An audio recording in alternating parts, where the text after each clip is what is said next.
Dear learners, I welcome you all in this session on subsidiary books. Friends, so far you might have studied about the single column cash book, double column cash book, three column cash book, and ये हुआ नहीं Rajesh ji. Dear learners, I welcome you all in this session on subsidiary books. You might have studied about single column cash book, double column cash book, three column cash book so far. So in continuation with that, now we will study the remaining subsidiary books. So today let me start with purchase journal. Dear learners, you might be well aware that in a business the transactions are of different types. The transactions may be related to the cash, the transactions may be on credit basis also. Therefore, the transactions which are related with cash, so such transactions are recorded in the cash book. But as far as the transactions which are not related to the cash, say for example, if we buy the goods on cash basis, then it will be recorded in the cash book.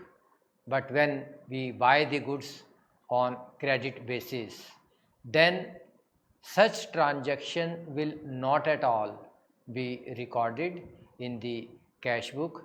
Rather, such transactions will be recorded in the purchases journal. So friends, when the goods or raw material can be purchased either on cash basis or on credit basis, when they are purchased on cash basis, the entry is made in the cash book, but when they are purchased on credit, they are recorded in the purchases journal. So let us see the format of purchases journal. Friends, this is the format of purchases journal, that we have three columns on the left hand side and three columns on the right hand side. So you see that on left hand side we have date column. So here date of the transaction is recorded, and then the second one is particulars. So here in this column the description about the transaction is recorded. Then inward invoice number. So in third column inward invoice number. So it means when we are buying the goods on credit basis, so the invoice number of inward is written here. Then this fourth one is ledger folio.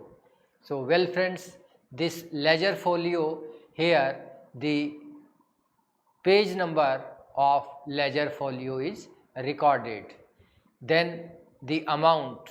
So here detail is written, and here in the sixth column the remarks are written. So if any remarks are there pertaining to that business transaction, then the remarks are entered here. Purchases returns journal.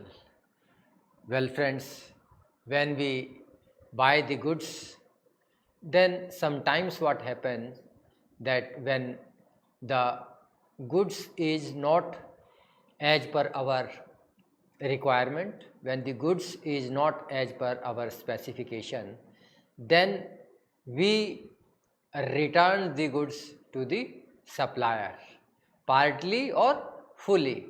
So this may become necessary when the good is found to be defective, damaged, in transit, inferior quality, short wait, received too late, or not in conformity with the order given. So, if the number of such returns is small, they can be recorded in the journal itself, but if it is large in volume, then a separate book called purchases returns journal is maintained. Well friends, when we returns the goods because of many reasons, as we have discussed, the reasons may be the goods may be defective, and the goods may be of inferior quality, the goods may be of short weight, the goods may be received very late. So because of these reasons, when we return the goods to the supplier, then this transaction is recorded in a book which is called purchases returns journals. Well friends, as I have mentioned that in case if such transactions are very less in number, then this transaction is recorded in the journal itself. But when the number of transactions are large, then of course it is very difficult to record the all transactions in the journal.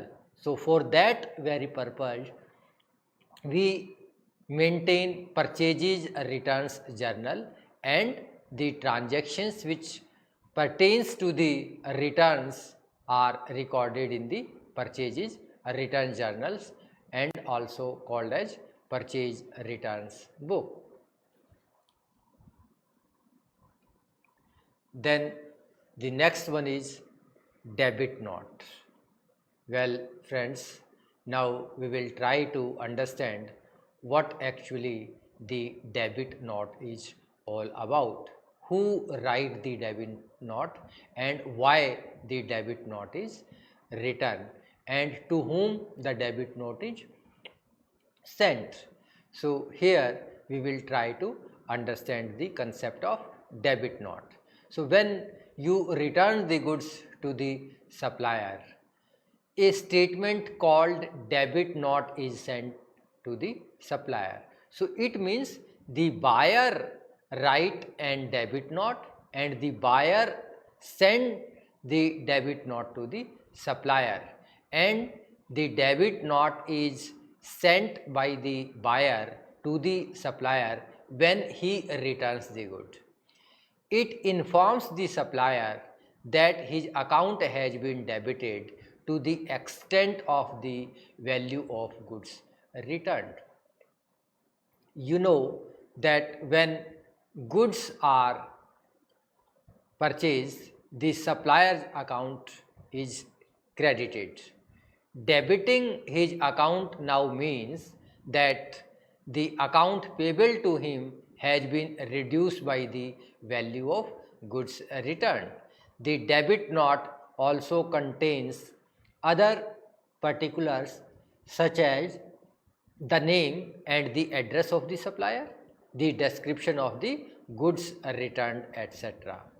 So well friends, this is all about the debit note, that debit note is written by the buyer and it is sent by the buyer to the supplier, and this debit note is sent by the buyer to the supplier on account of returns of goods, because when we returns the goods to the supplier, so we usually write a debit note and send it to the supplier mentioning that the debit note is sent to you because the goods which you had sent is not of good quality, therefore the debit note is sent to you equal to the value of goods returned.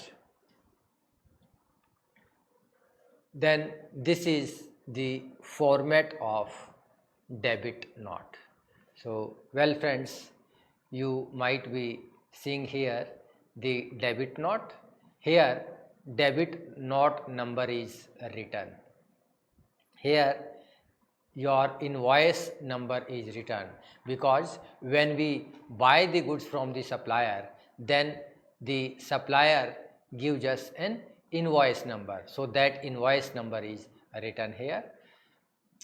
And here Messrs Anand and Sons, Salt Lake, Kolkata. So this is the address of the supplier, and who is writing the notes? Roy and Company, Canal East Road, Kolkata. So it means that Roy and Company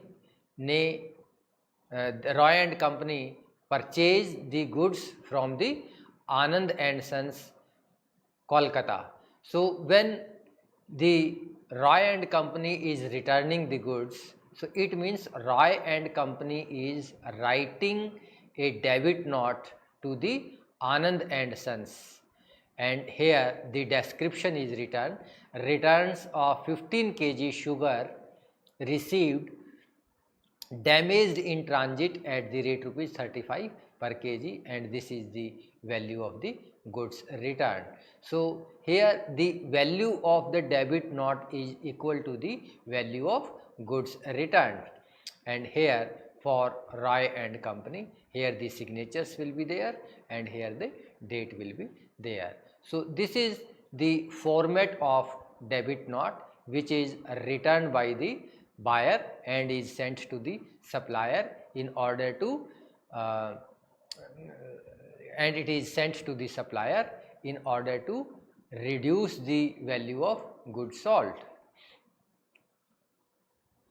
Then purchases returns journal, format of purchases returns journal. So this is the format of purchases returns journal. Here the date is there, this is the date column, here the particulars. So here the description of the business transaction is recorded, here the debit note number is written, and here ledger folio number will be written, and here this is the total of amount will be returned, and here the remarks are returned.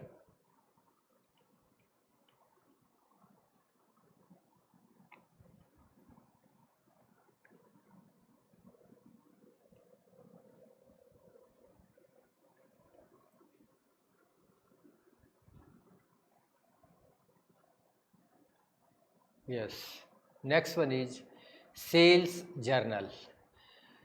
So well friends, as we have discussed about the purchases journal, so when we make the sales of goods, so goods may be sold either on cash basis or on credit basis.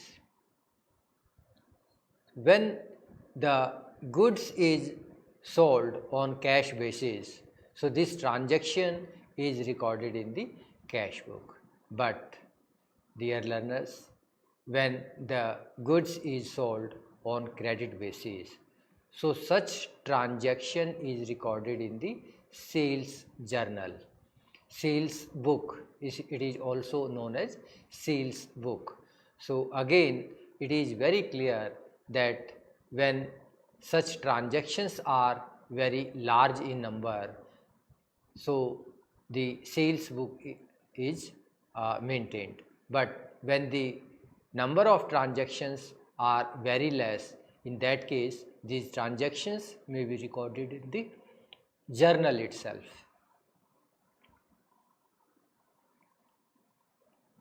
Sales return journal.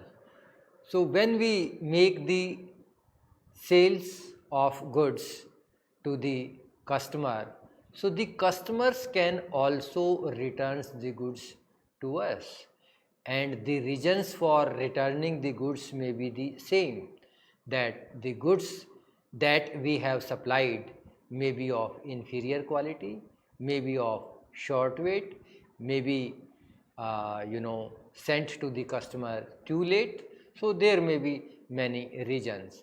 So when the customer returns the goods to us, so such transactions are recorded in the sales returns journal. So when the number of transactions are very less in number, in that case these transactions may be recorded in the journal itself.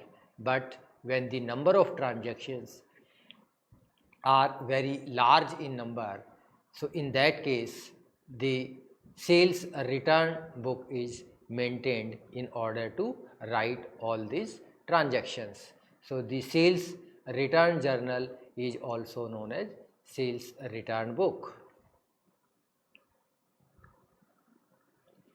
Format of sales return journal.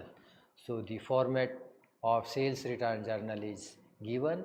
The date column is there, particulars. So in this column the detail of the business transaction is written, then LF, that is ledger folio, then the credit note number, and then the amount.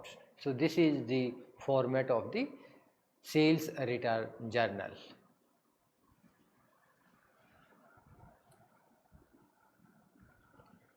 Credit note. So when a customer returns the goods, a statement called credit note is sent to him. The credit note informs the customer that his account has been credited to the extent of the value of goods returned. Well friends, you know that when goods are sold, the customer account was debited. Now crediting his account means that the amount payable by him stands reduced by the value of goods returned.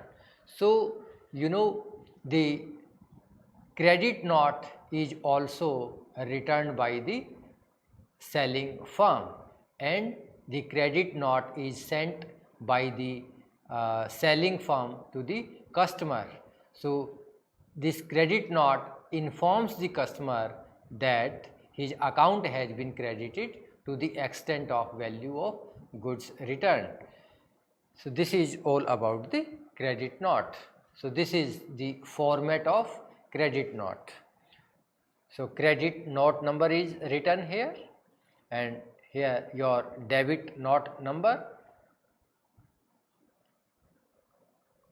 Here Messrs. Anand and Sons is writing the credit note to Roy and Company, and here returns of 15 kg sugar received damaged in transit at the rate rupees 35 per kg 525. So here Anand and Sons, and here the date is returned. Journal proper. So well friends, by now you know that a journal is and what its subdivisions are. You also know that the special journal discussed earlier take care of certain types of transactions which are repetitive and numerous. However, there are number of transactions which do not occur frequently and hence do not warrant preparation of special journals, but they have to be recorded somewhere. So for them the proper place is the original journal itself, which is now called journal proper. So any transactions which was not recorded in the subsidiary books, so transactions which do not find any place in the subsidiary books will now be recorded in the journal proper. So let's see what journal proper is all about. Journal proper is a part of subsidiary books. Each and every entry has its place in subsidiary books, but those entries which are not related to any of the above mentioned and above discussed books will go to the journal proper. So there are 8 subsidiary books which we have studied so far. First one is sales book, second one is sales return book, then purchase book, purchase return book, bills receivable book, bills payable book, cash book and journal proper. So, the example of these transactions are withdraw goods for personal use. So, when the proprietor or when the business enterprises has withdrawn the goods for personal use. So, this states that the goods have been withdrawn but for personal use. So, it will not make part of purchase book or any of the other book. So, it will go to journal proper book. So, for this the journal entry would be drawing account debit to purchases, drawings account debit to purchases. Transactions to be recorded in journal propers are, say for example, opening entries.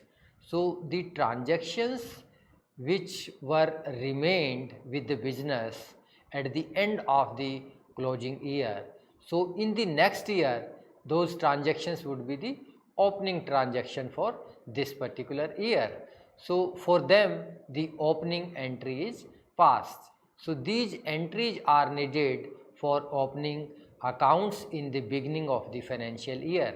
So, all the assets accounts are debited and all liabilities accounts are credited, and the difference is credited to the capital account.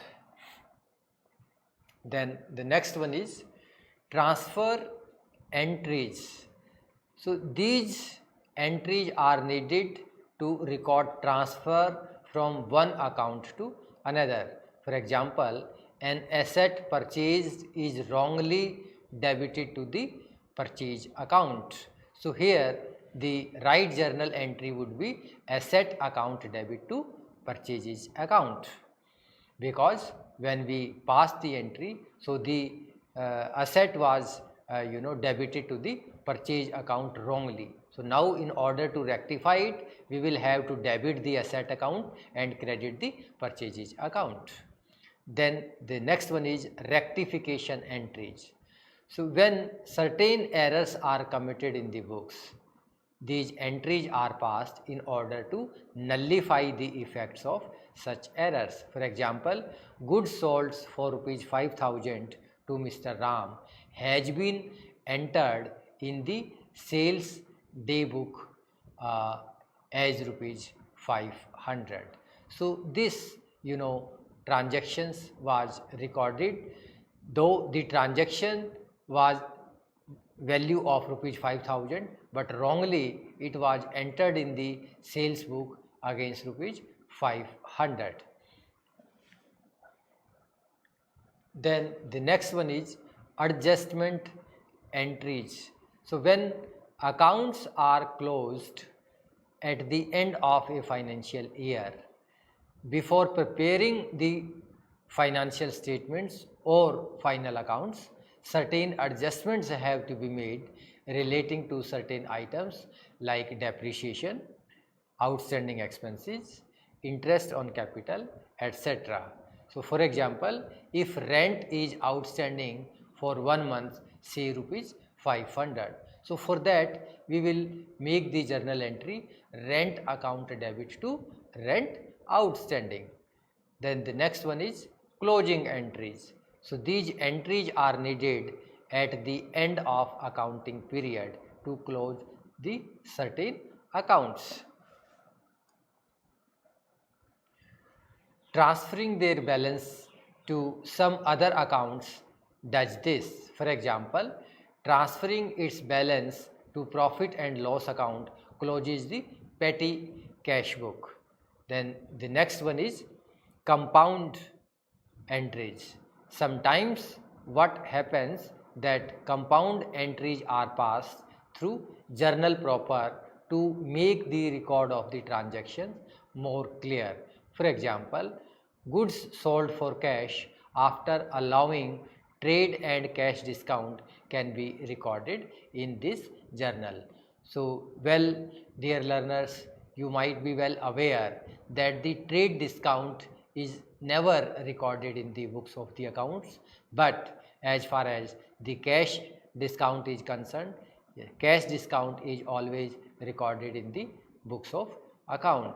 So this was all about the transactions which are recorded in the journal proper. Then the last one is casual entries. So journal proper may also used to record such transactions which do not occur so frequently, so that a separate book may not be provided for them. For example, if sales returns are rare, then instead of opening a sales returns book, such rare cases can be recorded in journal proper. So this was all about the transactions which are generally recorded in the journal proper, because these transactions do not find a proper place in the subsidiary books which have been discussed. And as I have mentioned that there are 8 subsidiary books like purchase book, purchase returns book, sales returns book, and then bills payable book, bills receivable books, and then journal proper. So these are the books which we generally call subsidiary books. Cash book is also there. So when any transactions do not find a proper place in these 8 subsidiary books, then such transactions are recorded in the journal proper. So this was all about the today's lecture on subsidiary books. I hope that the learners might have enjoyed this session. So with this, I extend my thanks for listening the lecture and enjoying the lectures. Thank you very much.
करीब 3 minute.